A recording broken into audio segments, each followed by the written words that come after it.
Assalamualaikum warahmatullahi wabarakatuh. Halo semuanya, perkenalkan saya Cindy Fitri dari kelas 2A, Program Studi Pendidikan Matematika, Fakultas Keguruan dan Ilmu Pendidikan, Universitas Singa Perbangsa Karawang. Dalam kesempatan kali ini, saya akan sedikit membahas mengenai bagaimanakah sistematika kajian filsafat pendidikan. Tidak lupa, pembuatan video ini bertujuan untuk memenuhi nilai UTS dalam mata kuliah Filsafat Pendidikan yang diampu oleh Bapak Dr. Haji Nanang Rahman Munandar MPD. Jadi, bagaimanakah sistematika kajian filsafat pendidikan? Stay tune, simak terus videonya.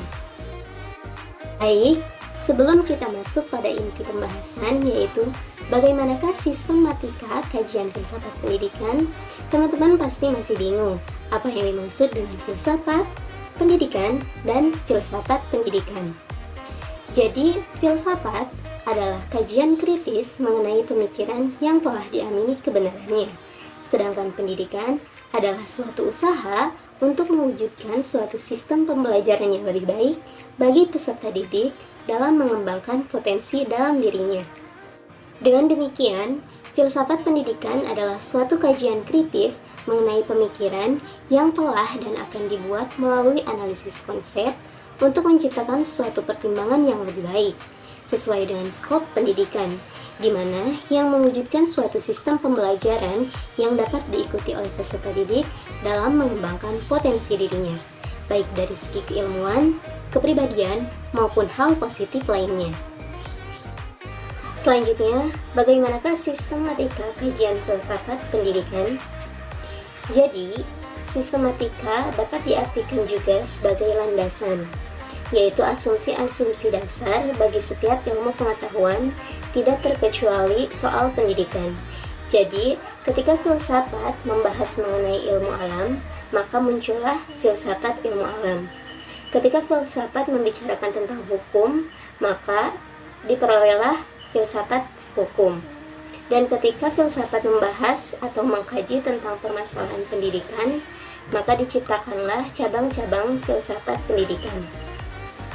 Lalu, untuk filsafat pendidikan sendiri, ada 3 landasan yang mendasari atau sistematika dalam filsafat pendidikan.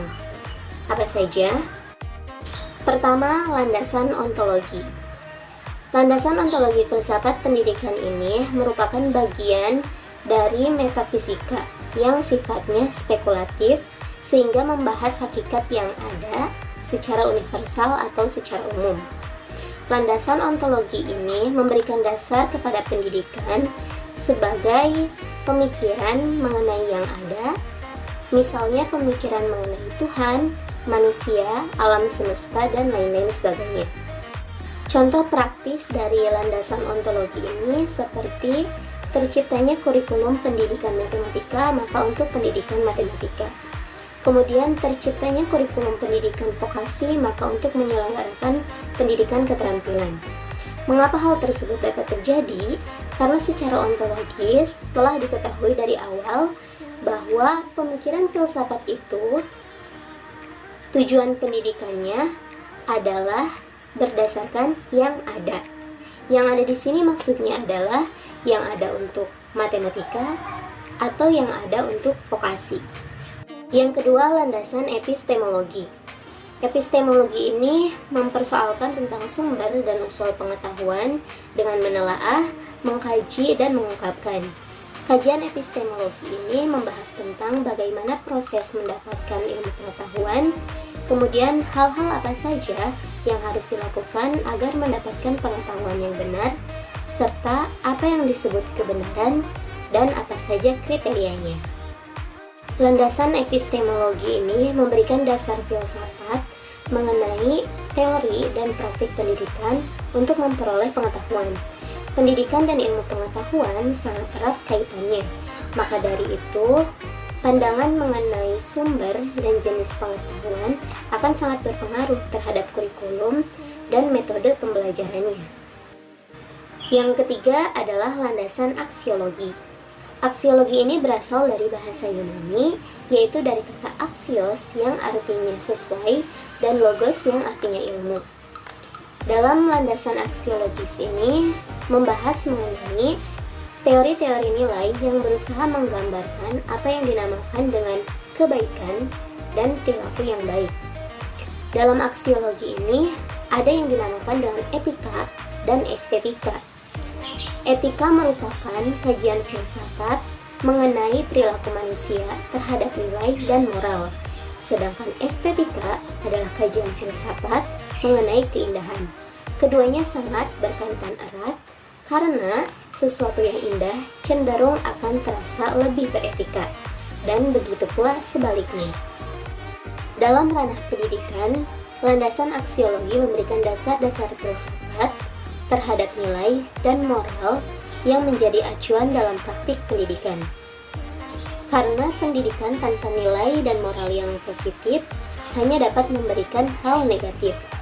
Oleh karena itu, pendidikan haruslah diimbangi dengan adanya pemberi, penerima, tujuan, dan cara yang baik dalam ranah atau konteks yang positif. Dari pemaparan ini, kita dapat menyimpulkan bahwa sistematika kajian filsafat pendidikan terbagi menjadi 3, yaitu ontologi, epistemologi, dan aksiologi. Pada ontologi, yaitu bagian dari metafisika yang membahas mengenai hakikat yang ada dan mengajarkan kita untuk memanusiakan manusia. Pada epistemologi, yaitu cara kita mencari segala sesuatu melalui sumber dan usul pengetahuan. Dan pada aksiologi, yaitu mengacu pada nilai-nilai yang nyata dan bersifat rasional atau masuk akal, yaitu nilai etika dan estetika. Ketiga landasan ini sangat berpengaruh kaitannya dengan kehidupan kita sehari-hari. Kita yang telah belajar tentang filsafat haruslah lebih teliti dan lebih bijak serta logis dalam mencari kebenaran. Karena pada dasarnya, filsafat itu bersifat universal atau umum dan selalu mengacu pada fakta yang ada. Baik, itulah pemaparan dari saya mengenai sistematika kajian filsafat pendidikan. Jadi jelas, dalam sistematika kajian filsafat pendidikan ada 3, yaitu ontologi, epistemologi, dan aksiologi. Mungkin itu yang dapat saya sampaikan, dan mohon maaf atas segala kekurangannya. Akhir kata dari saya, Cindy Fitri.